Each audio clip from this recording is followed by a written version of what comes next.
Okay. Um, so it is my pleasure to welcome you to the CALM conference. My name is Danny Cook, and I'm one of the steering committee members. We're so happy to have you here with us today for the second CALM conference. So you can follow us on Twitter at CALM Conference or the hashtag LibCalm. So we have folks live tweeting all of our sessions today and invite you to join in on that as well. The other thing I want to share before we get into our content is that you can turn on closed captioning in almost all of our sessions, including this one. So if you would like to have closed captioning, please do utilize that CC button at the bottom of your screen. All right, next slide, please. So welcome to the second annual CALM conference. If you were here with us last year, we're so glad to have you back. And if you are new to the CALM conference, we're so glad you're joining us this year. This started as just a small pandemic project and has really grown and blossomed in the past 2 years. And we're just so excited to be able to come back again this year and to share this space and time with you.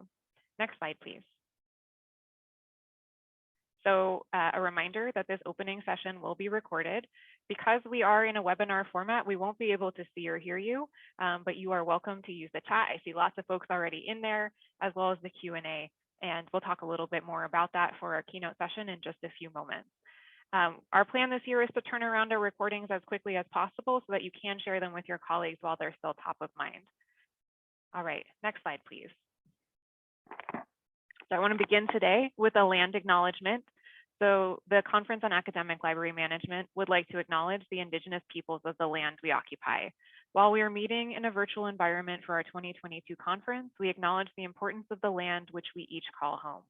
We do this to reaffirm our commitment and responsibility to improve relationships between nations and to improve our own understanding of local Indigenous peoples and their cultures.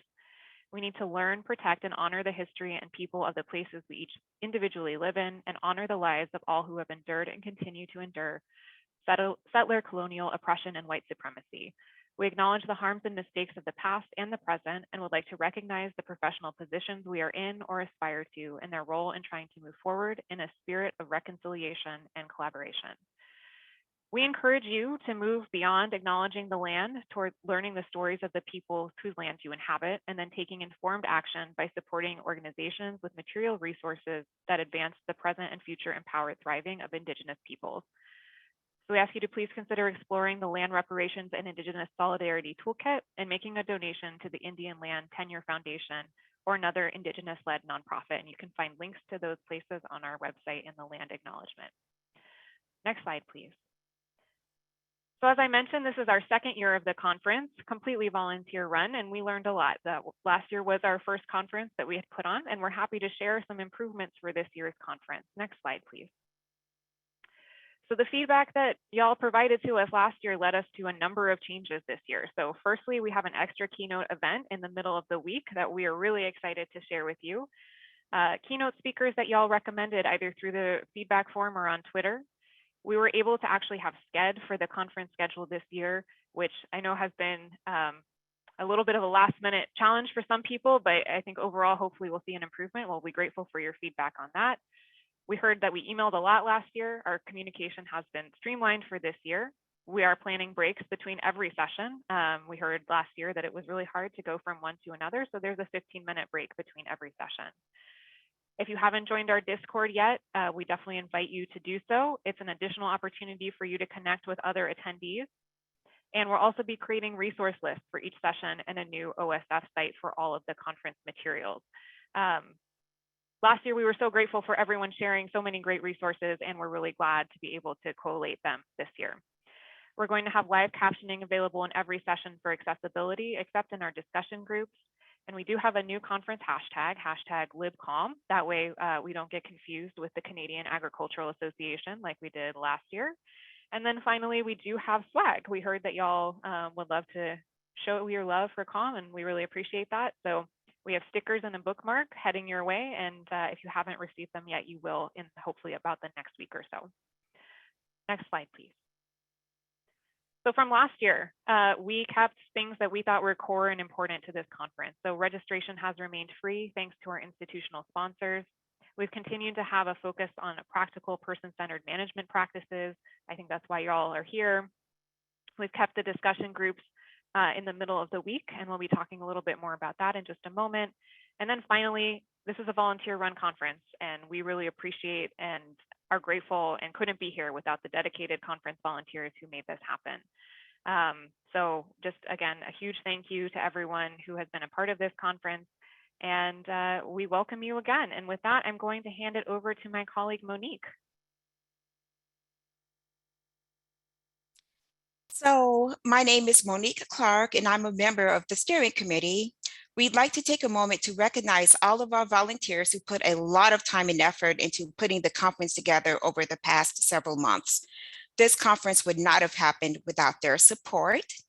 So let's take a look at our first ones, our steering committee. So thank you, steering committee, for taking everything we learned last year and building upon that to deliver another year of presentations, lightning talks, and discussion groups that give us an opportunity to talk about management issues and academic libraries.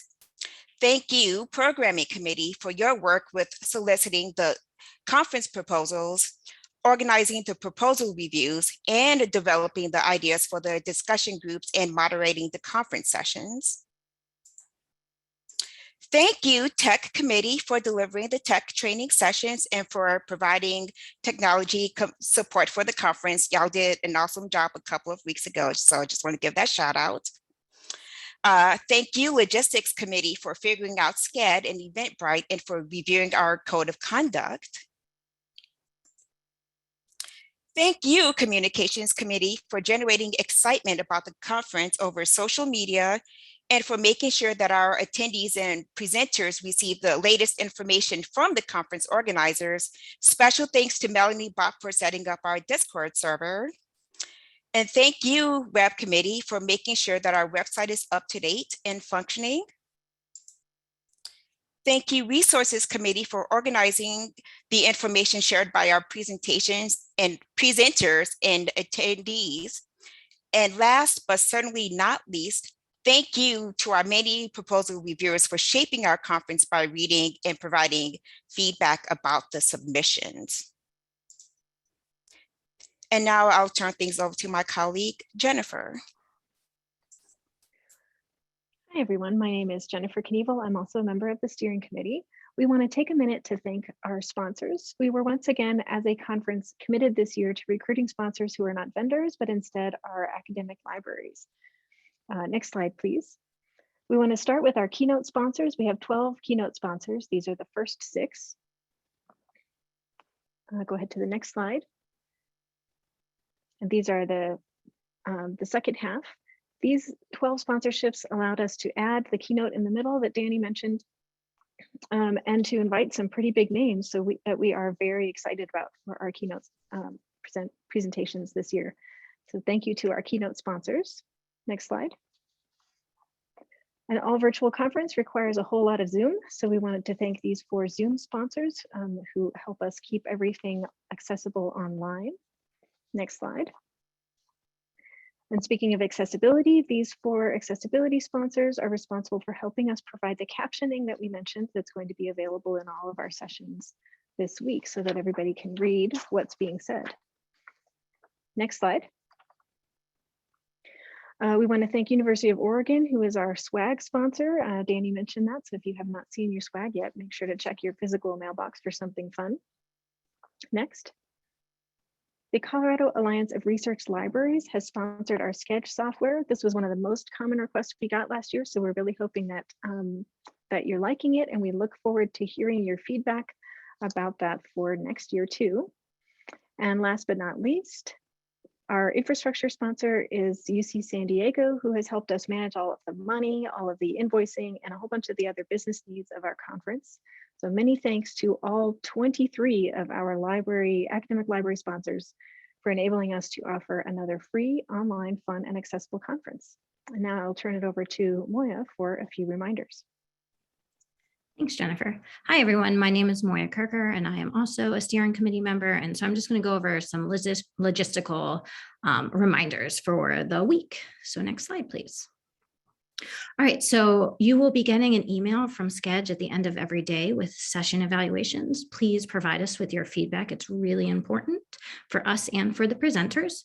There will also be a link in Sketch right above the session description that says feedback, so you can click on that after a session as well. All sessions except the discussion groups on Wednesday will be held in Zoom webinar. And so each webinar room caps at 500 participants. The exception is these keynotes, which is capped at 1,000. So you might not be able to get into your first time slot every time. We feel pretty confident you will, but just keep that in mind. Each session will have a live captioning option. If you look at the bottom of your Zoom screen, you will see a button that says live transcript with a CC icon. Just click on that and that should enable the captioning for you. If you have a tech issue that our tech person cannot resolve, so every session will have a designated technology person, please do not hesitate to reach out to us at our Gmail address, and that's calmconf@gmail.com. And then finally, we love social media engagement. So you can find us on Twitter at CalmConference. You can tweet using our conference hashtag LibCalm. And this is not here, but we also have the Discord. So if you go back to an earlier email and you want to get involved there, there is a link to join our Discord server. Next slide, please. And then finally, one of our new additions this year is a collaborative resource document. So we have asked our presenters ahead of time for readings, podcasts, videos, or something else to share related to their topic or their presentation. And so that is already made available. And then during each session, we will drop a link to this collaborative Google Doc into the chat where you, as an attendee, can add any additional resources that you are inspired by. But just keep in mind that because it is a Google document, there is a limitation to how many users can be active in it at the same time. So if you're not actively adding a resource, please be sure to just, X out and close it in your browser. Next slide. I will be handing it over to my friend and colleague, Kat Bell. Happy Monday, everyone. I'm Kat Bell. I am the second to last steering committee member who will be introduced to you today. And I will be talking to you briefly about our code of conduct. Next slide, please. The Calm Conference is dedicated to providing a harassment-free experience for everyone, regardless of gender, gender identity and expression, age, sexual orientation, veteran status, disability, physical appearance, body size, race, ethnicity, religion or lack thereof, or technology choices. This extends to all conference and conference adjacent spaces, including social media channels, Twitter, and Discord. Examples of expected behavior that contributes to a positive environment includes using welcoming and inclusive language, being respectful of differing viewpoints and lived experiences, accepting constructive criticism gracefully, and owning the impact of our words and actions, showing empathy toward other participants, showing consideration and respect in both speech and action, showing respect for individuals' personal boundaries, respecting the pronouns indicated by attendees and not assuming pronouns, and leaving room for each other in the conversation. Next slide, please. Unacceptable behavior includes, but is not limited to, harassment of any kind, even in a joking or ironic manner, deliberate intimidation, stalking, social media harassment, or non-consensual photography or recording, trolling, insulting, or derogatory comments, personal or political attacks, or sustained disruption of talks or other events. Other conduct which could reasonably be considered inappropriate in a workplace setting. If you encounter any unacceptable behavior, whether as a bystander or the target of the behavior, we have multiple methods that you can use to reach out to us, the Calm Logistics Committee. You can email calmconf@gmail.com or submit an anonymous comment via an online form. We'll be providing the email and the links at the start of every single session. To the extent possible, we will keep your complaint anonymous, and we reserve the right to take necessary and appropriate actions, including removal from the event without warning. All that we ask is that you be kind to others, behave respectfully, and that we encourage each participant to be responsible for their own behavior, as well as to support each other at this conference. Next slide, please. So here are the email address as well as the URL for the CALM reporting form. I did want to share that we did not have any complaints that rose to the level of reporting last year. So we are hopeful that we can have a great conference again this year, but please don't hesitate to reach out if you have any concerns. So now I will throw it back to Monique. Hi, everyone. So now we'll go ahead and make our preferred choice for the discussion group topics on Wednesday afternoon. So we know that the BIPOC managers discussion group is definitely happening, but you'll be able to vote for 3 additional topics. So these are the topics: burnout, new to management, hiring and retention, handling conflict and difficult conversations, managing student workers, change management, mentoring and leadership development, managers with disabilities, middle managers, LGBTQ+, and women managers. After the voting, the results will be announced tomorrow and added to SCED. So let's get on to the voting. So what you'll do now is navigate to menti.com and then enter code 32984296 to vote, or you can scan the QR code. And I will enter it into the chat.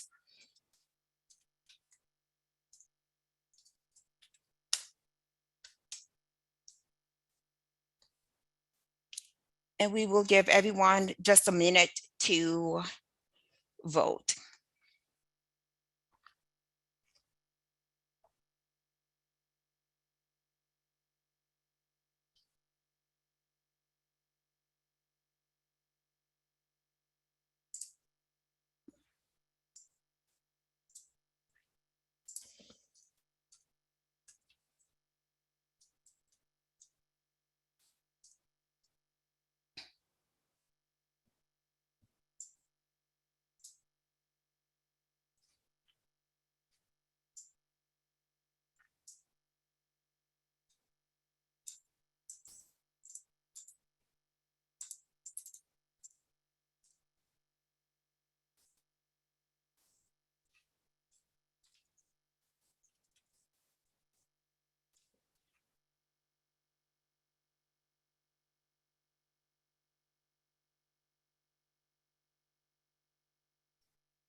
Okay, hi, I am Diane Smothers, also a member of the steering committee, and I am absolutely delighted to introduce our opening keynote speaker, Suzanne Lucas, and her session titled, "We Need to Talk About Your Behavior in the Break Room and Other Tough Conversations." Suzanne Lucas spent 10 years, oh, next slide, please. Suzanne Lucas spent 10 years in corporate HR, where she hired, fired, managed the numbers, and double-checked with the lawyers. She left that world to focus on helping other people and companies be the best they can be. Suzanne is recognized as one of the top influencers in human resources. You can find her writings and advice all over the internet, with her archives being located at Evil HR Lady. You can also watch some of her speeches at her website or follow her video show, The Real HR Show. Thank you so much, Suzanne. All right. I am super excited to be here and to talk with librarians. I have to admit, I have never done a conference with librarians, but I grew up in libraries, and my mother-in-law is well, she's retired now, but she was a university academic librarian. So I do have some contact with the library world, but here's the thing when we think about librarians and HR, and I say, why did you become a librarian. And you became a librarian probably because you like books. And I became an HR person because I like people. And it turns out that we now have something real in common, and that is neither one of us likes people anymore. This is just what happens when your job involves people. And since this is a conference for library managers, you've got people coming at you from all directions. Difficult conversations are just part of the job. You've got coworkers, you've got clients, you've got donors, you've got administrators, you've got politicians, and you have direct reports, which somehow I didn't put on a bullet point. Sorry about that. All of those people, you can end up having a difficult conversation with them. And it would be so much easier if you could just push everything off onto somebody else. But that is not how library work works. And it's not how any management job works. You have to talk with people. And sometimes those conversations are difficult. And so I've put together a little mnemonic for you to remember. And I apologize for the bad spelling, but we're going to go with it. So these are keys to difficult conversations for librarians. And this is books is what I've done. And I hope that helps you to remember. The first point of that is brevity and boundaries. Sometimes when we have difficult conversations, we can get a little bit nervous. And sometimes that nervous thing makes us go on and on and on and on and on. You don't want to do that in a difficult conversation. You want to be brief. You want to get to your point and then end the conversation. I don't like bringing in a whole bunch of things into one conversation. We deal with one problem at a time when possible. I realize that isn't always possible, but when possible, you want a brief conversation that covers the difficult thing and then moves on. The second thing that you could use for B is boundaries. Librarians, you have a reputation well-deserved of knowing the answer to everything. Librarians can figure anything out, find anything out, deep, dark secrets, they know everything. And so people tend to think that you don't deserve any boundaries because you're just like this human Google and they can ask you anything. And it's okay to say, no, this is my boundary. This is where it ends.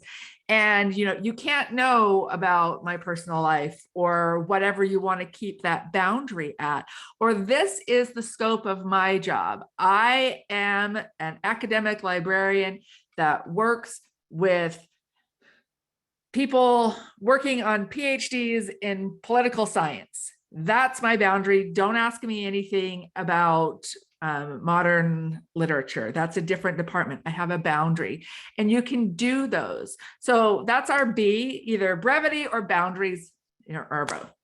The second point is to offer respect. And that can sometimes be difficult when you're dealing with a difficult person. And I don't want you to feel like a bad person if in your head you're like, ugh, because that's a normal response when you're dealing with somebody complicated or somebody that should know better. But you want to offer respect. No one is going to listen to you if you're rude to them.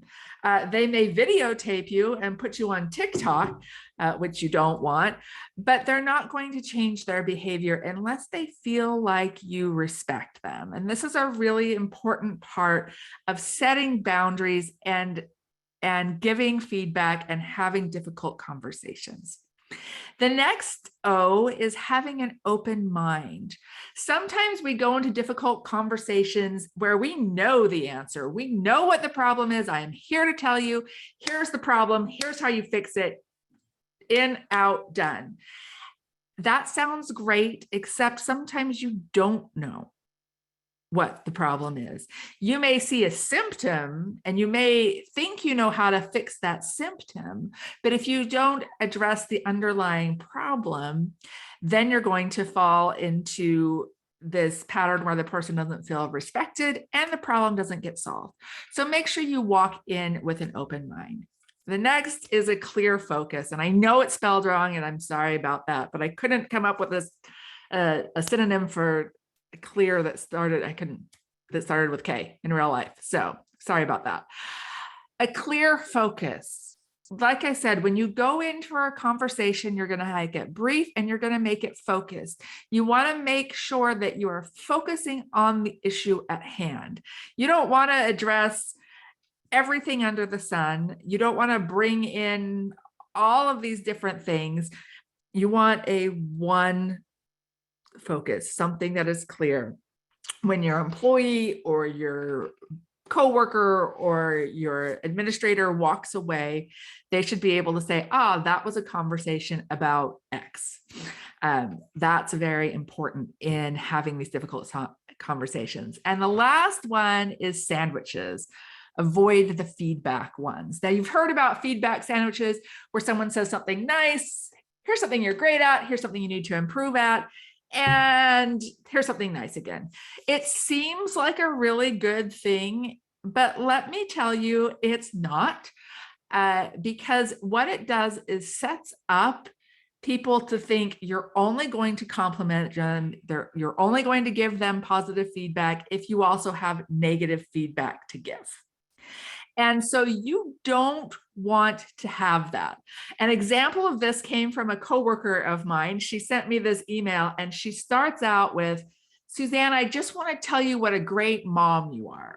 And I was like, this is not going to go well. And I was right. The next paragraph was a list of about 4 things that she didn't like about what I was doing.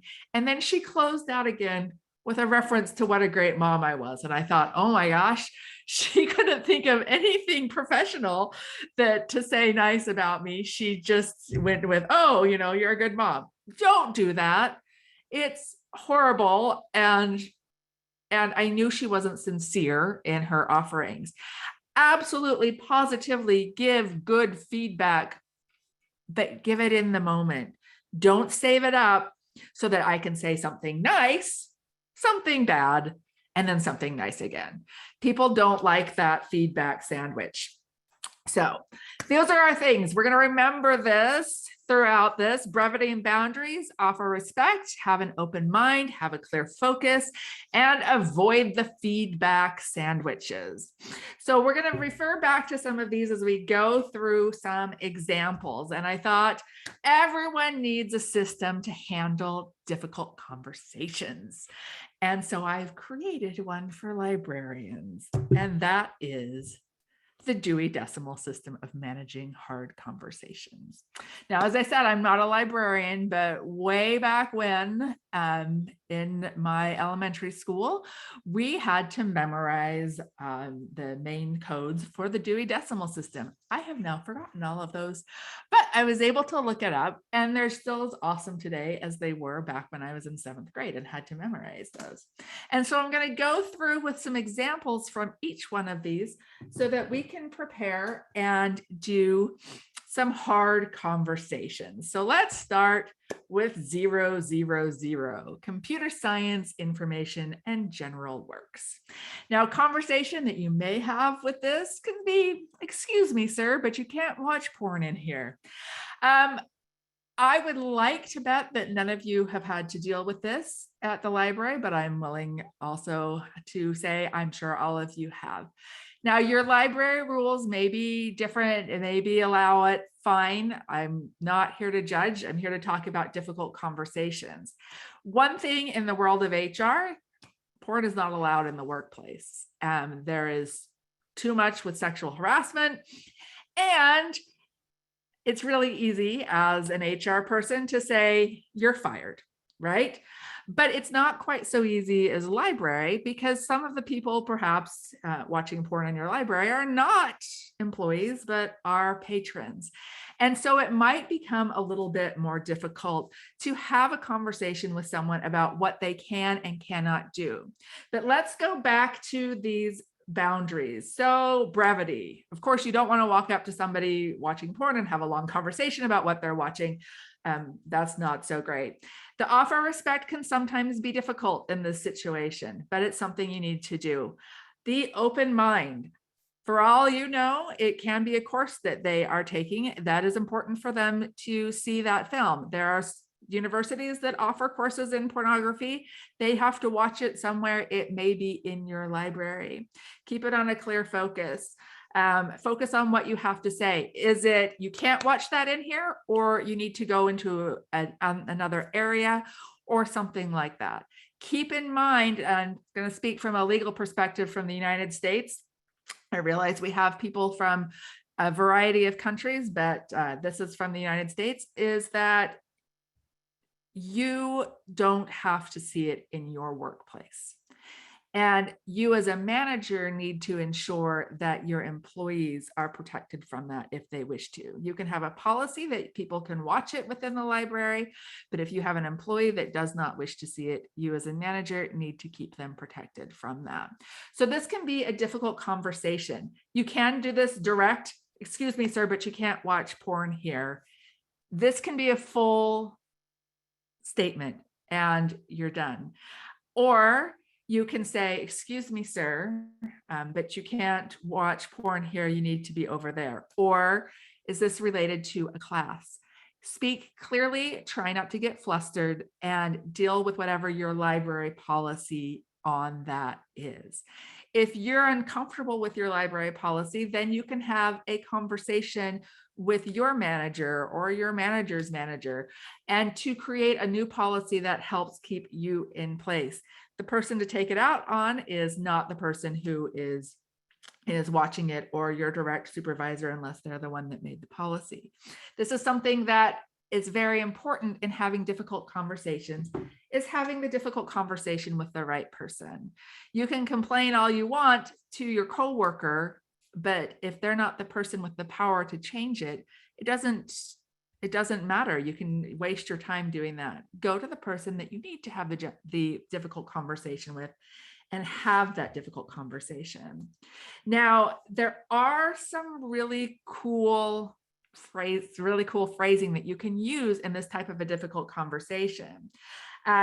So the first thing you want to do is explain to the person that what they're doing is not appropriate. And you approach that with, there's two options. One, I understand you may not be aware of your behavior, and so you think what you're doing is okay.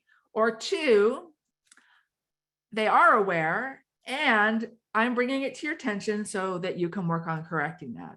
If you give those people those two options, option one, they're not aware that what they're doing is wrong, or two, they are aware, but they're thinking they're getting away with it. Now you're bringing it to your attention so they can correct it. This gives them a way out. They can say, oh, I'm sorry, I didn't realize that this was against the rules. I apologize.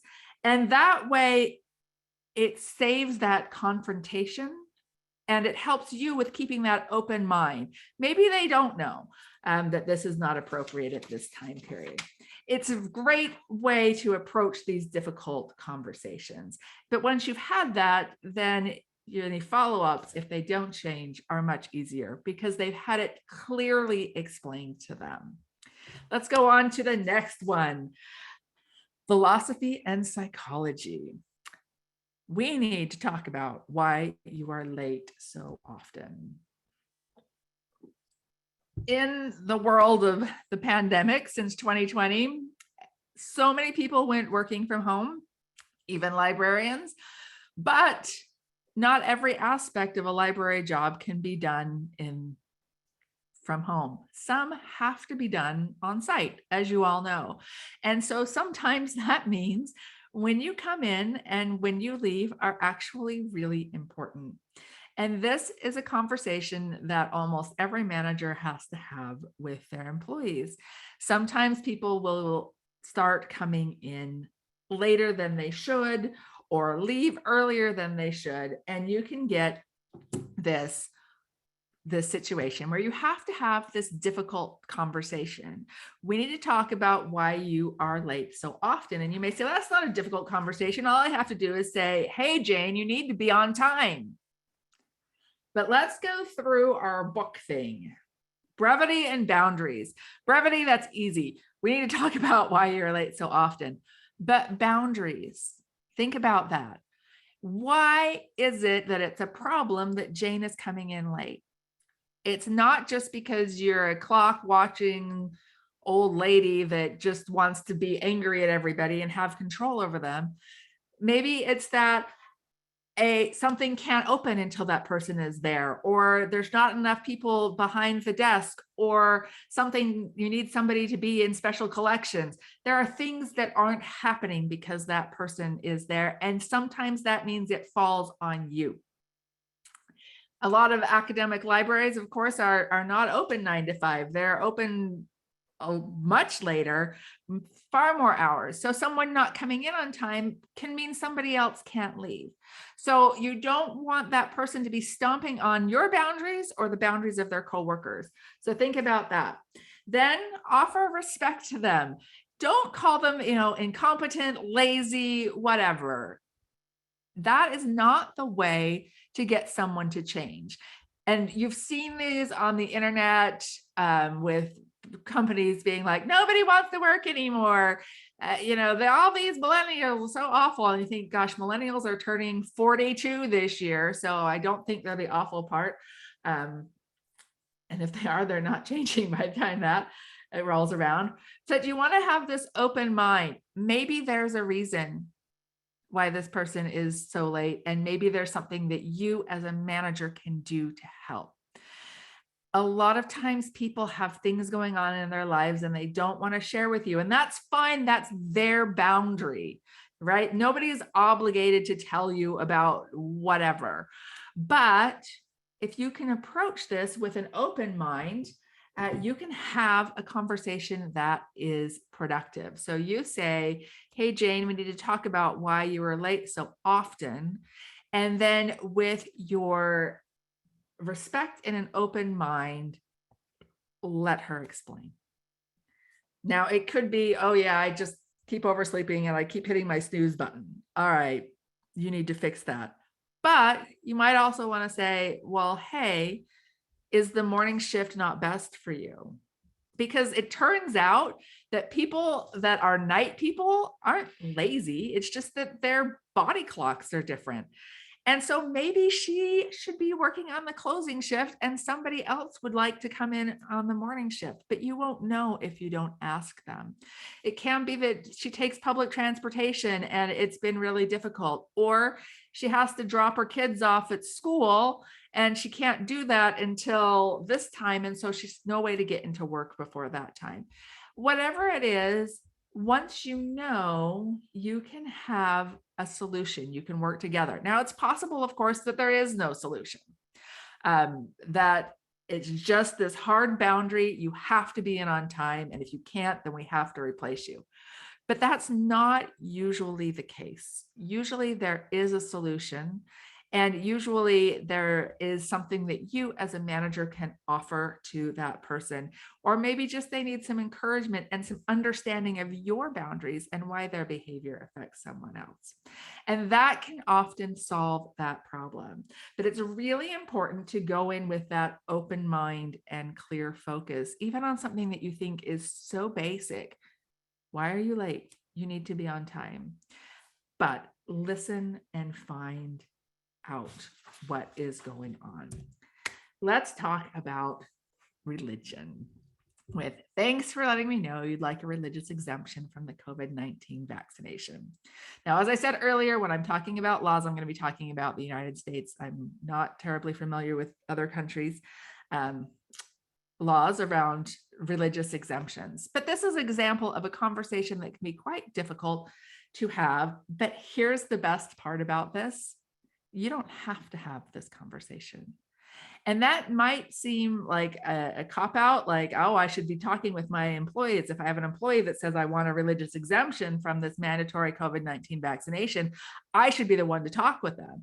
And you might also say, well, I'm a librarian. I can research what the law is and all of that. And I know that you can.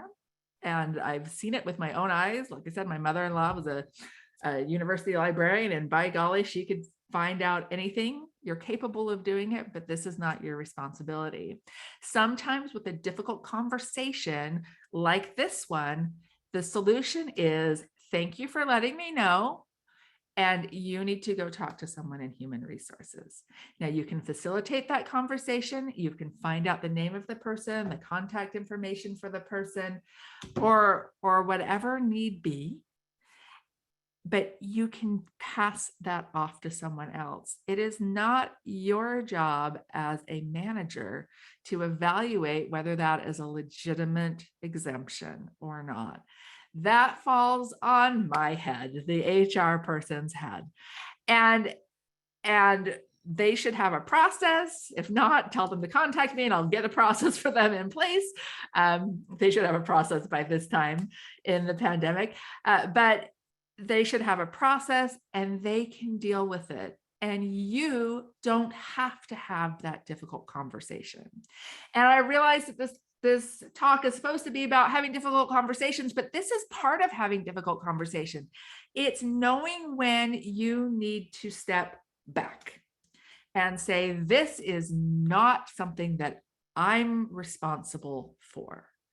And I appreciate you letting me know, but now it's time for you to stop and to go on and to talk with someone else who can handle this. This can happen in a whole bunch of different areas. Another area is, for example, the Americans with Disabilities Act. As a manager of people, if one of your employees comes to you and says, oh my gosh, my back is killing me, I would really, really, really like a standing desk. You may say, oh, that sounds cool, and then walk off. But what you don't know is that that person has just, under US law, made a request under the Americans with Disabilities Act. They may not know they have done that. You may not know they have done that, but your HR people will know. That's something that you need to recognize and say, this is a difficult conversation. I can send it over there. Now, of course, if you can solve their problem right there, oh my gosh, my back hurts so much. I wish I had a standing desk. And you have that already available. You can say, oh, great, here you go. Then problem is solved. But if it's not something that you can solve immediately, this is another difficult conversation that you're going to send to your human resources department. They are equipped to handle that. Now, I know HR has a bad reputation on some of these things. Why? Because we've earned it. Not all HR people are awesome. So if your employee then comes back to you and says, I took this to HR and they blew me off, then as part of your difficult conversation, you get to go to HR and say, hey, you can't blow off my employee. Now on that, it's really important to have that brevity, that clear focus. This is why I am here. I am here to discuss Jane. She made an ADA request. I am supporting her as her manager. But you also need to respect that person. They know more about their job than you do, just like you know more about your job than they know about your job. So keep in mind that they may have something, that open mind, and they may say, oh, well, we talked with her, we went through the interactive process, we gave her the paperwork to take to her physician and she refuses to take it to her physician. All right, then you're done with that because the person who was supposed to solve the problem gave your employee the tools to solve it and your employee refused. But sometimes, as I said, the key is to move on and to walk away, not to strand the person, but to send them to someone who can help. And as I said, as librarians, you're really, really, really good at finding out information. Just know where your boundaries are and when those things need to move on to somebody else. Let's go to number 300, social sciences. Now, librarians are surprisingly political, but from my childhood days, I couldn't imagine the librarian being at all political, but librarians are quite political. And again, this may be something within your library that you have rules about or not, but you can have a very difficult conversation with an employee or with a student or with an administrator about politics. And in polite society, I know we're not supposed to discuss politics, religion, or salary. We've just talked about religion. Now we're going to talk about salary. And just as a reminder, Under US federal law, all non-management employees are guaranteed the right to discuss their salaries with any other coworker, in case you didn't know that. So those three things that we're not supposed to discuss in polite company are those difficult conversations. So if you have a situation where you need someone to stop doing something that they feel really strongly about, this can be a difficult situation. And in this situation, when we're talking about brevity, offering respect, open mind, having a clear focus, and avoiding that feedback sandwich, first of all, this is where you need to make sure you know what the policy is. Sometimes we tend to be defensive and they're handing out information on something that we hate. So our instinct is like, you have to stop that. First, you need to find out what your university policy is or what your library policy is, and then approach from that. So if the policy is, no, as an employee, you can't hand out these flyers, then you have the direct conversation and say this, you cannot hand out flyers to patrons. You can say, I respect your right. You have First Amendment rights, but not while you're on the job. Now, of course, that varies if you are employed by a state school or a private school, but that's getting far too into employment law than we want to be here today. But you want to be straight. You want to have the policy. It's sometimes better in a difficult situation to have the written policy. And if the person says, well, that policy is wrong, then you, as super librarian who knows how to figure out who needs to, say, well, okay, this is the person in the administration that you need to talk to then. And let them know you can find a solution to your problem, right? But right now I've got to follow this rule and you can go someplace else.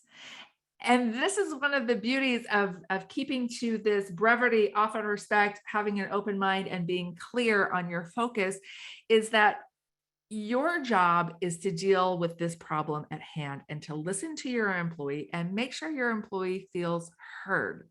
You've all played that telephone game as a child where you pass something around the room and you're not pass something physically, but message around, and it gets messed up by the end.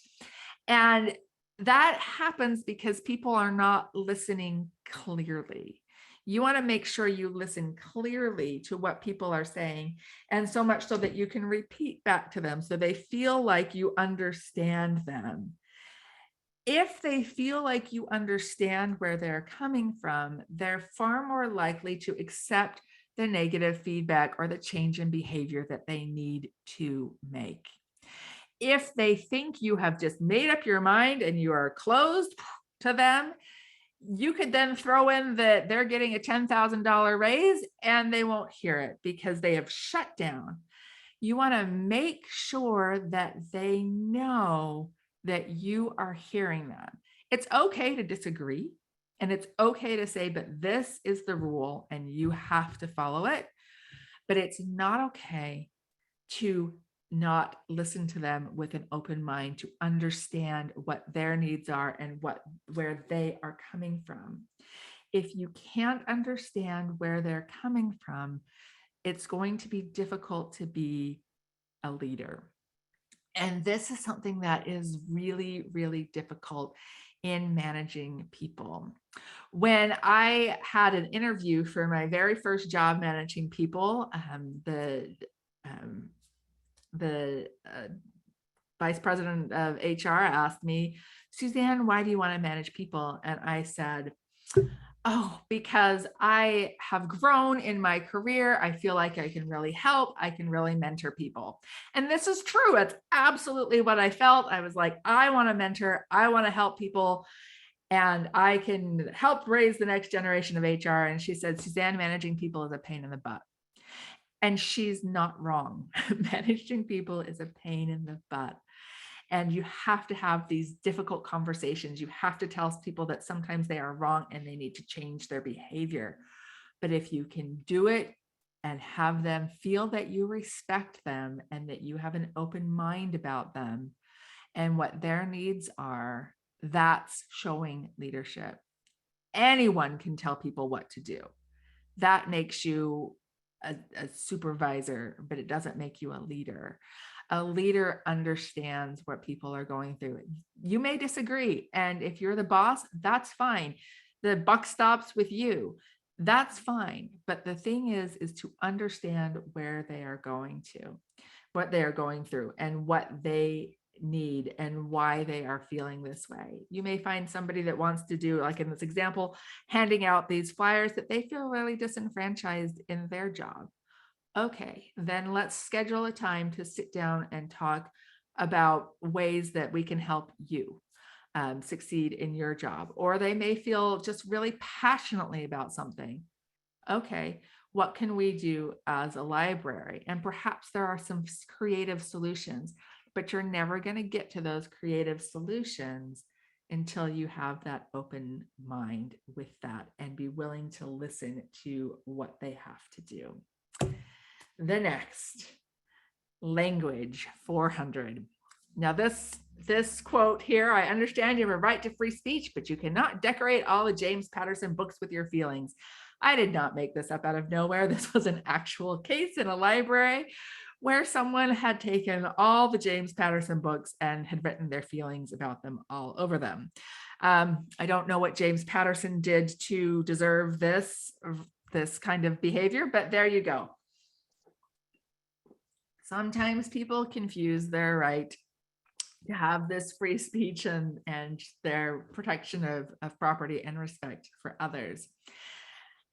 You may have a case of sexual harassment among your employees or with patrons harassing your employees. Under federal law, you have to protect your employees from patron sexual harassment just as much as you have to from coworker sexual harassment. You may have someone say to you, it's my right to say whatever I want to say. Sure, but there are consequences to that. And one of those is that consequence is illegal to sexually harass, have your employees sexually harassed, and for you to allow that to go on. So sometimes you may have to have this type of a conversation with an employee or with a patron. You need to be clear. You cannot do this. You cannot ask your coworker about their sex life. That is a no-no. You just cannot do that. This is a sexual harassment. Sometimes sexual harassment is really obvious. Hey, if you don't sleep with me, I won't give you a promotion. We all know that's really, really clear. That is a no-no. That is, black letter law, sexual harassment. That doesn't fly. But sometimes it can be a little bit more difficult. You may have two employees that are dating each other and it's all fine until it's not. And then one starts saying that the other one was pressuring them or whatever. And that can put you in a difficult situation as a manager where you have to talk to them about their behavior and their language.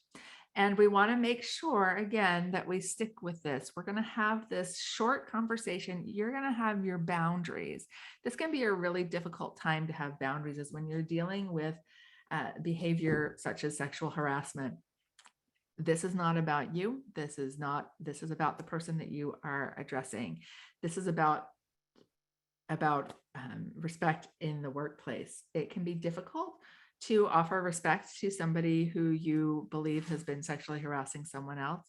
But again, if you start with your conversation with "you are pond scum," they're not going to listen to you. That open mind also comes very, very important, because it turns out there's always multiple sides to stories. And what you heard in the first place may not be the whole story. So listen to that. Be clear in what consequences are. Like with this statement here, you cannot decorate all the James Patterson books with your feelings. The end. You cannot. This is very, very clear. And again, with the feedback sandwich thing, sometimes if you try to do that, then all they hear are the good things that you said about them. People that push boundaries and behave in inappropriate ways often don't hear if you're not just focused on that one thing. That can be a difficult thing for you to do. But it is something you can do. And again, this is something that you can bring to HR, and you should if there's a sexual harassment policy. The next 500, pure science. couple of people have complained about your smell. Do you need help finding a deodorant? This is something that every manager, and I'm betting every librarian, has to deal with. And how much you can deal with it with patrons is one thing, but as employees, you might say, oh, I want to push this one off to HR. And I'm telling you now, this is something that you need to keep yourself, if at all possible. Why? Because it gets back to that respect thing. If you have to call me to come in and say to someone I've never met, hey, you stink, that's not going to go over so well. But if you can have a conversation with somebody and you've built a relationship of trust with them, then you can have a brief conversation, offer respect to them, keep an open mind, and be clear. You say, what kind of open mind is there with someone who doesn't use deodorant? Well, there are people who stink no matter what. There are people who have religious objections to deodorant. And there are people who are just not showering, or they have many cats and they have not cleaned their litter boxes. How you approach those is going to vary depending on the situation, which is why you have to have an open mind. This is also when you want to fall back on policy. Most of you probably have dress codes, and you say, well, dress codes, what does that have to do with deodorant? But frequently dress codes will address hygiene. And if that's something that you can refer to, you can do that in a very clear way, a short, clear way. If you haven't had to have this conversation yet, you absolutely will. It's, for whatever reason, it's very common. And because it's common, you can also say that most people that have this problem are not aware that they have this problem. And so this is also where you need to be sensitive. They're going to be mortified that you've come to them. So this is where you want to make sure you're doing it in private. Now, of course, all difficult conversations should be done in private if at all possible. But this one particularly, because people just are humiliated to find out that other people think that they smell. And so this difficult conversation, you want to take them aside in private and go over the handbook hygiene policy, and then help them with solutions. It may be that they need some help managing hygiene. It may be that their hormones have shifted, and this happens, I swear, your hormones shift and your deodorant stops working. And they may not be aware, or they may have difficulty with laundry facilities and their clothes aren't getting washed like they should. Especially keep this in mind if you have lower paid employees or students who don't have opportunities to have regular showers or wash their clothes regularly. Not saying you can just jump in and do their laundry, but please have that open mind. It's really important to talk about these things and to not let it go on. Because if you avoid this difficult conversation, what happens is everybody around your poor smelly employee is talking about them behind their backs. And that destroys morale. And it can be devastating to the employee. So even though it's hard, even though it's painful, sometimes the difficult conversation means we're going to address it right now because it's going to be worse tomorrow. And you have to take a deep breath and go in and say it. And I promise it won't be as bad as you think it is. It's just, you want to address it right on because you are giving this person a kindness. Now, if the person comes back and says it's against my religion, then you say, great. And we go back to the religion one and you say, head on over to HR and have them write that up and make sure that that is a reasonable accommodation and let them handle that. And that's what they're paid for. But as a general rule, that won't be the issue if it's not generally a religious reason. It's generally just the hygiene issue, and you can approach that, and it protects that employee. And you want to make sure that your employee knows that this doesn't relate to their abilities as an employee, but it's something that needs to be solved. Another difficult conversation that I'm sure many of you have had is with remote work. as people have worked from home and sometimes you're back and everybody wants to be hybrid, that's actually what people want the most. 70% of people find that hybrid work is the ideal situation. But you may have an employee that's working hybrid or working remote full-time, but you're not sure that they're actually working. Now, a thing that some managers want to do is, well, let's put on keyboard tracking software or that mouse thing, or they always have to be logged on to their instant messages so that we know they're working. That's not the way to have that conversation. That makes the employee think like you don't trust them, you have no respect, you don't have an open mind, and it's certainly not a clear solution. We've all seen the videos where someone ties the mouse to their cat or something. I wouldn't want to tie a mouse to your cat, but or sets up a robot that moves their mouse around to keep it looking like they're active while they're sitting on the couch watching Netflix. That's not what you want. You want to deal with the actual problem with is the work getting done? If their work is getting done, but they're never available on instant messenger, then does it matter? Are you able to contact them when you really need to? Then it's fine, let it go. If the work isn't getting done, address the work. So that's the other conversation. Jane, I need to talk to you about your productivity. That's our topic. We're going to be brief on it. Offer respect to this person.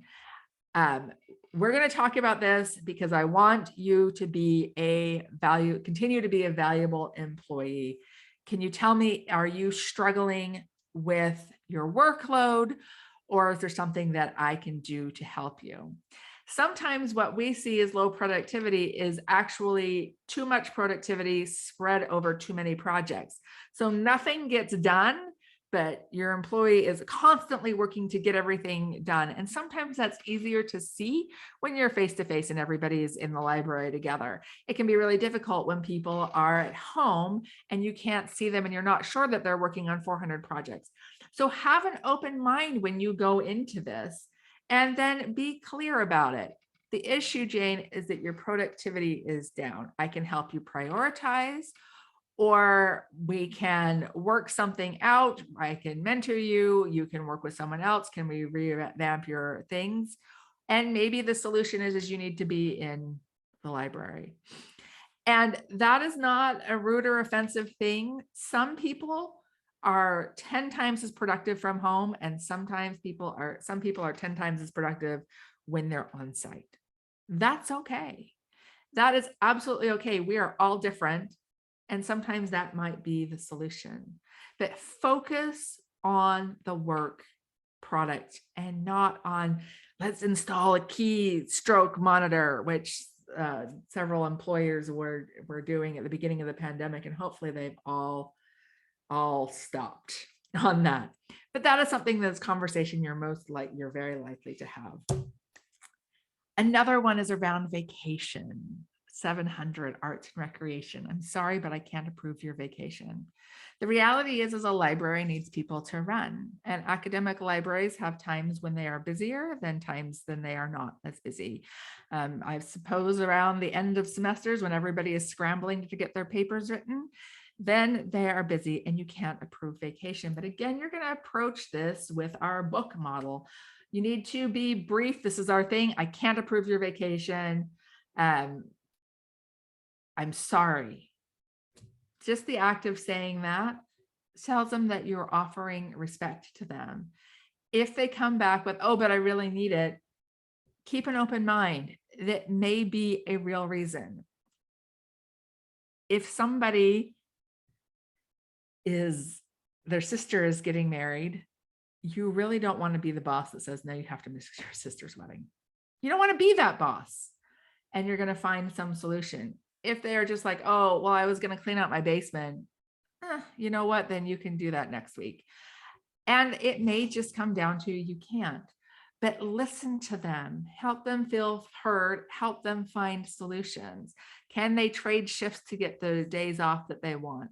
Is there something that you can do to make it easier? But don't be afraid to say no and keep to that first B in books, which brevity and boundaries. You don't want to be working 18-hour days because you've let everybody take vacation and stomp all over you. So keep those boundaries. Now, with that in mind, make sure that you're not like, oh, everybody has to work finals week except for me because I'm going to the Bahamas. Don't do that. Remember that leadership is the first one to step in and do, but leadership also needs time away, but you need to have those proper boundaries and not take advantage of your employees. All right. Literature. You texted your coworker what? Now, of course, I wouldn't actually call our text messages as literature, but who knows? Maybe they are someday, and somebody will write their doctoral dissertation on text messages and the joys of autocorrect. But when you're dealing with employees, you're going to have things that go back and forth, and you're going to have employees that come in conflict with other employees. And sometimes you're going to get drawn into the middle of this. This is where the brevity and boundaries really make sense. What is your role in this? It's not your role to solve their personal problems. It's your role as a manager to ensure that everybody has a respectful working environment. And if that means you're going to have conversations with people about their outside of work behavior because it's spilling into the workplace, then you have to have that. So you're going to have to speak with your employees about the way that they're talking with their coworkers and remind them that even when they're off the clock, what they do reflects on how they interact with each other in the office. You don't want a situation where an employee thinks they can say whatever they want outside of working hours, and then no one will take any offense at it when they're back on the clock. This can definitely be a problem when you're dealing with student employees that are new to the workspace and don't understand that there's a need to maintain professionalism. But by this time, we can see exactly what you need to do. Brief, this is not appropriate. I understand that you have a life outside. I'm not here to judge your life and your relationship with this other person, but within the workplace, you two need to have a good relationship. That is something that I need you to do. Can you do this? That is clear. And if the answer is no, I can't do this, then it's time to come up with a different solution, which maybe you need to find a new job and you're going to be terminated. If you can't behave properly at work, if you can't have a good relationship with your coworkers. Now, good relationship doesn't mean friends. We don't all need to be friends. Okay. We don't need to hang out and, you watch television shows and it's like everybody that works together on a television show never has any other friends. They just know the people there. That's because it's expensive to hire actors, right? In real life, we have friends outside of our jobs. So don't feel obligated to be friends with your coworkers, and don't feel obligated to make your direct reports be friends with each other, but they need to be friendly. They need to be respectful of each other. And that can come up in some of these text messages and some of these things that you may have to deal with. Now, our very last thing is the last thing from the Dewey Decimal System, history and geography. And we're going to talk about money. I mentioned earlier that in the United States, non-management employees have an absolute right to discuss their salary with one another. And right now, this is a hot topic, right? And if you're on the internet, if you're on Reddit, there's a subreddit called Anti-Work, and people are sharing stories about job offers and salaries and all of this. And people are talking more than ever, and that is a great thing. But it also means that you as a manager may have someone coming to you and saying, hey, I'm underpaid. This has got to be illegal. Now, you as a manager, you need to know what your employees' salaries are and if they are underpaid or not. Sometimes they are, sometimes they're not. That you need to be able to have that answer. Sometimes people will complain to you when there's no reason to complain. They're making market value. They're making the same as all of their other coworkers. You as a manager don't need to reveal their coworker's salary, but you need to have the ability to say, hey, I understand all librarians should make more money. I think we can all agree with that. It's not the field you go into when you want to become super rich. You just help people get those MBAs so they become super rich. It kind of seems unfair. They should give you a commission, right? But you need to be able to answer confidently. This is where you need to prepare in advance. If you don't feel comfortable with your employees discussing their salaries, then you need to go to HR right now and say, I need to have a difficult conversation with you because my employees aren't paid fairly. How can we fix this?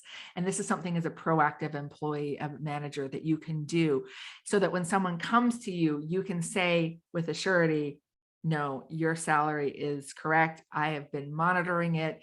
I know that you're good. And if you have further questions, I will go with you and we will go over to HR and discuss it.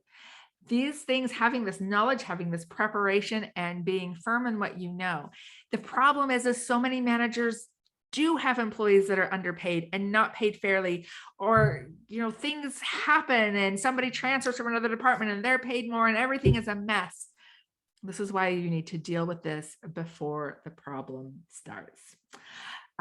Which can be kind of a difficult thing to do. Now, we've talked about a lot of different situations here. We have our book, Brevity and Boundaries, Offer Respect, Have an Open Mind, Be Clear, and for the love of Pete, no feedback sandwich. And if we can keep these things in mind, we can have difficult conversations no matter what Dewey Decimal they may come into. So thank you very much. And I'm sorry, I talked a little long, so I'm not quite sure how many Q&As we have, but let's go for it. Well, we do have a number of Q&As. I'm told we can go until 2:20, so Okay. We'll get to as many of these as we can. The one with the most number of upvotes is, what if a department is difficult or dysfunctional rather than an individual, and those issues predate the new manager?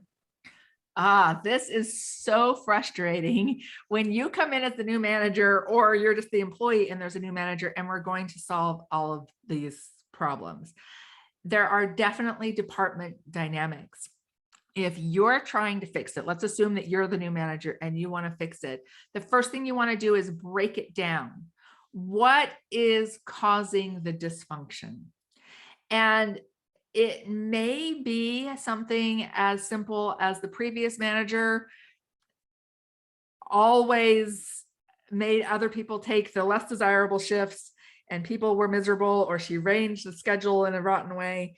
It can be something like that. That's quite simple to fix, but you have to know what it is. It can be something very, very complicated. There can be layers and layers and years of history behind those things. First thing you want to do is sit down one-on-one with each of your employees to try to find out what's going on and have that open mind. I'm here to talk to you. I understand this department is dysfunctional. Please tell me what you need to know, what I need to know, and let them tell you. Now you're going to have to take all of these things into consideration. And the problem may be that the problem may be above you. It may be something that you can't fix. And I hate to say this, but if the person at the top is a dysfunctional nightmare, it's going to be very difficult for you to fix this. But the first step, you want to find out what the real problem is, face it head on, let your employees know, I am working on this. I know this is a problem and I am working on this. Letting them know that they're heard can do so much for boosting morale. And if the dysfunction, they're systemic, it can come from a variety of different areas that you need to solve. And it may be that there is some sort of bully somewhere or a culture of bullying. Why? Because those people were able to get what they wanted. And that's going to be hard to change. Sometimes, and I hate to say it, but sometimes the solution is termination. And having somebody leave, if there's someone destructive, it can look like a systemic problem, but it turns out it is really this one person that has been systematically going through and causing problems. This could be an entire talk all on its own. So I'll shut up so we can do the next one. And actually, I just got an update that it's actually 2:30 is when we end this session, so we can get more questions. So the next one is any advice for working with disruptive or passive aggressive employees who get close to but never cross the line in terms of disrespectful behavior. We document frequently, but the employee is protected by the union, so no action other than conversation seems to be available. This can be really difficult because you do have that layer between you and the employee, and that's the union.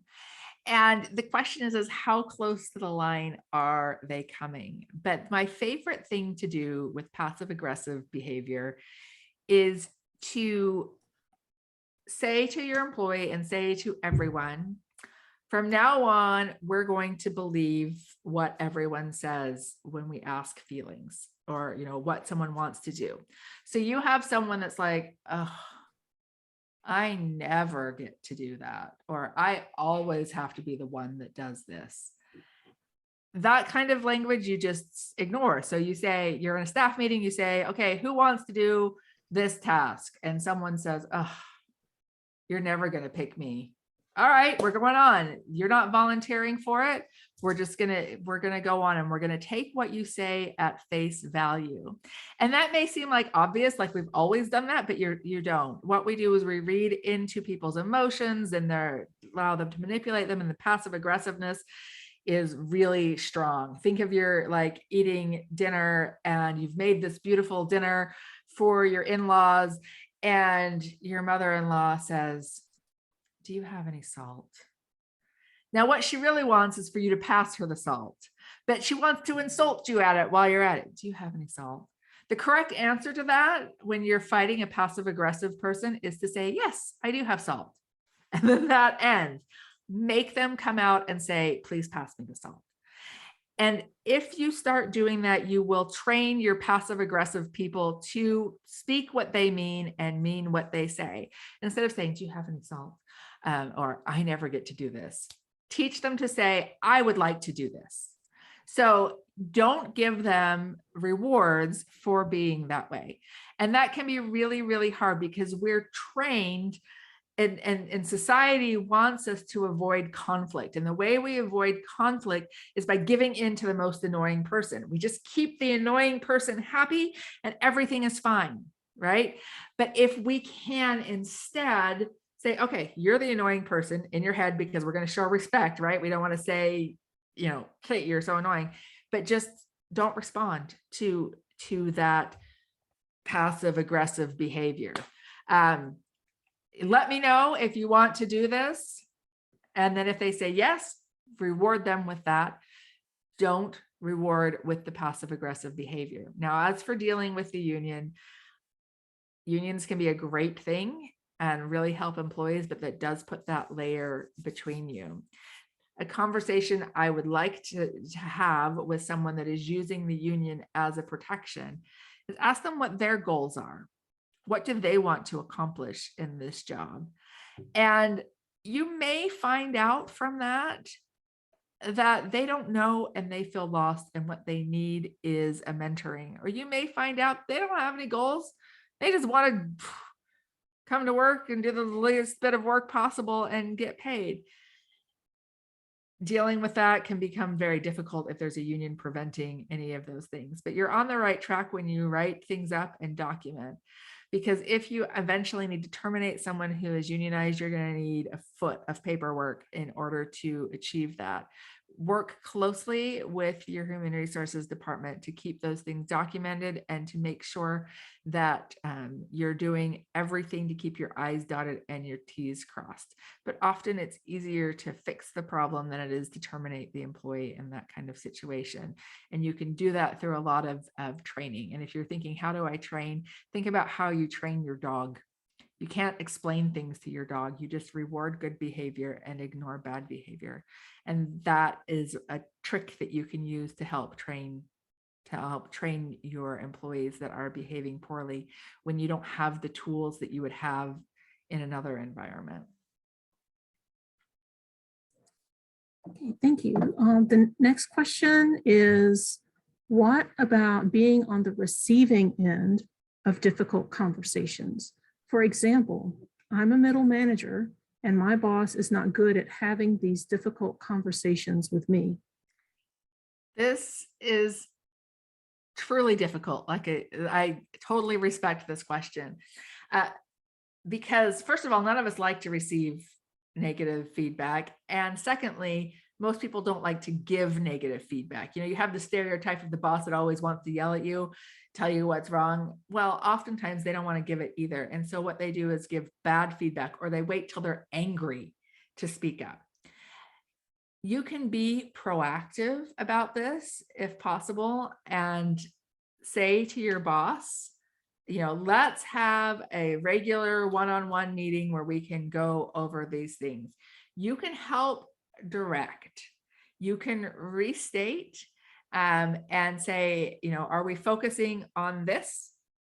Let's keep this conversation focused on this problem. Just like you would do if you were giving feedback to your employee, say, no, we're not going to talk about all your coworkers and their problems and all of that. We're focusing on this. You can do that in a meeting with your boss. If you can say, look, let's focus on one thing at a time. So let's deal with this, and keep bringing the conversation back into that. You can also set boundaries. If somebody is yelling at you, you can walk away. And that is something that sometimes doesn't stick in our heads, because we're supposed to be respectful and we're trained, you listen to them, you're an adult. If this is your boss, show respect. Well, you have to have that boundary for yourself, and you can walk away, or you can say, when you're calm, I'll speak with you.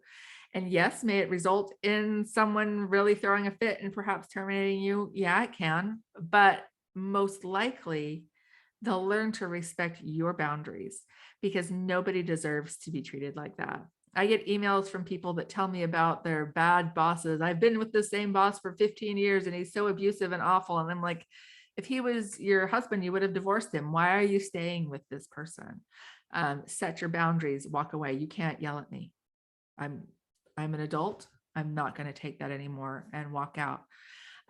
And here is the other thing, is if someone tries to stop you from leaving, you call the police, you call campus security. They'll only do that trick one time, and that'll be the end of it, because you don't have to put up with that. Now, of course, most of you aren't going to have screaming bosses that try to block you from leaving their office. You're going to have people that are passive aggressive or not clear. And they'll say things like, I wish you'd do a better job. Or they'll say, we have a new policy of X. And there's a magic question to ask whenever anybody implements a new policy. And that is, what problem is it that you're trying to solve? Or what is the problem that you're trying to solve? Sorry. That will help them to focus. Oftentimes, managers don't want to deal with the one person that has a problem. They want to just make a blanket policy. So if we go back to the example of someone with deodorant, they will issue a blanket statement, is everybody must shower every day. So you can go back and say to your boss, what's the problem that you're trying to solve? And then you may find out, okay, there is one person that has been smelling poorly, and you say, well, then we need to deal with that one-on-one. You never change behavior through policies. You can make all the policies you want, and the people that are good people will assume that you're attacking them, and they'll feel terrible and they'll try to comply. The people that were breaking the policy, they'll assume that they're the exception to the rule, and they won't do it. So ask that question. What problem is it that you're trying to fix? Ask them to clarify. I always like to say, give me 3 examples. You're not doing a good job. Okay, can you give me 3 examples? This is really helpful because it gives them a boundary. Okay, I'm not going to unload on you and say 43 things that you're doing wrong. And that's nice. And also it gives them the option of saying more than one thing. We talk about being focused on one, but sometimes when bosses are not good at giving feedback, giving them this option, give me 3 things that I'm doing wrong. And then I will work with those, write them down. After you leave the meeting, send an email back. We discussed A, B, and C. This is how I'm going to work on A, B, and C. You're structuring the conversation. You're bringing order to it. And that can really help dealing with that. As I said, there are some managers that you can't fix. And sometimes you've got to move on, or sometimes you have to decide, are the benefits that I'm getting from this job, do they outweigh the negative sides of this? And sometimes they will. Like, Maybe the pay is great. Maybe you can work from home 3 days a week. Maybe it's within walking distance of your house, so you don't have a commute or whatever. That's great. But then you've made the decision that you're going to stay with this crappy manager. Or maybe you decide, you know what, I'm going to start looking and I'm going to move when I get another job. And that's okay too. You never need to stay with an abusive, nasty boss, and don't try to fix abusers.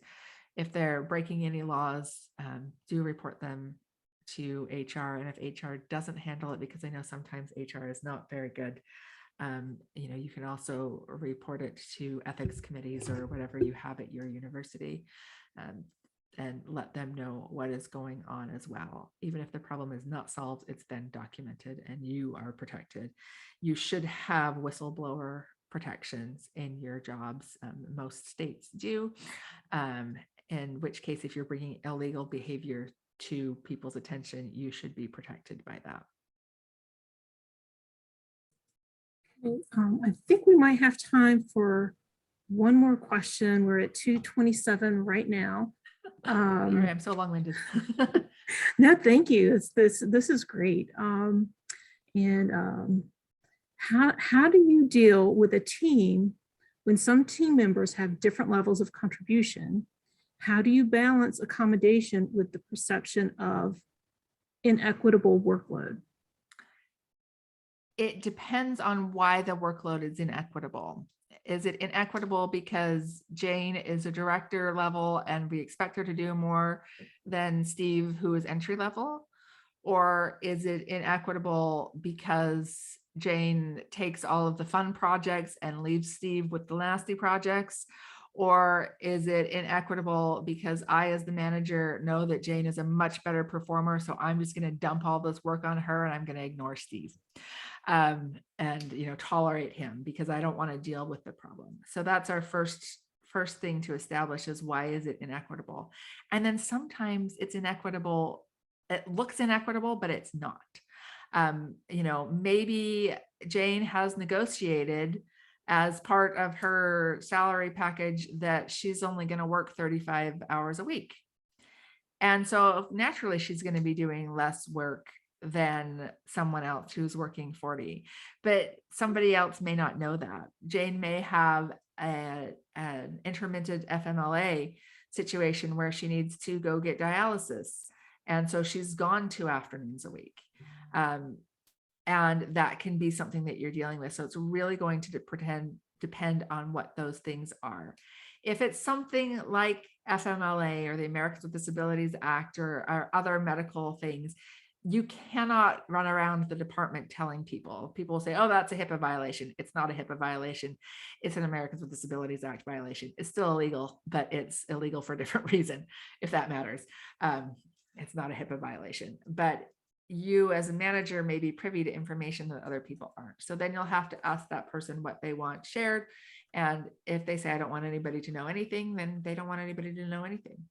And then you say to the person complaining about the inequality is that I am aware and work is divided out equitably. And I understand where you're coming from. You can go through the discussion with them, but you have to hold your ground because you can't breach that confidentiality with your employee. If it's something just simple that you are giving more work to somebody else just because they're better at it, understand that you're going to lose your better employee because they're going to get burned out and they're going to leave. And so you need to sit down and evaluate what needs to happen and what can be moved over, and then what you need to do to make your other employees be able to live up to speed. And what I would like to do, if they will let me, is make a copy of these questions and then type up some answers to the rest of them. And then I don't know if you guys have a mechanism for distributing them. Is that possible? I think you're talking about the remaining questions. Yeah, because I feel bad. Yeah, we actually have screenshots, so I'll be capturing those and putting them into our Discord channel. Okay, actually, great. so we'll all have an opportunity to take a look at them and discuss them. Really appreciate your time, and we are so glad to have you here with us today. I thoroughly enjoyed it, and I'm sorry I'm so long-winded. So I'll write up some quick answers to some of these and send them. And then you can put them on the. I guess send them to Danny. I think that's who you've been in touch with. You also have, I believe, my email. Yeah. So so I'll send that the to screenshots to you, Suzanne. So Oh, thank you so much. sure. That works Yep. great. right. All right. Awesome. Thank you. And Thank everyone, you our so next much for letting me come and pretend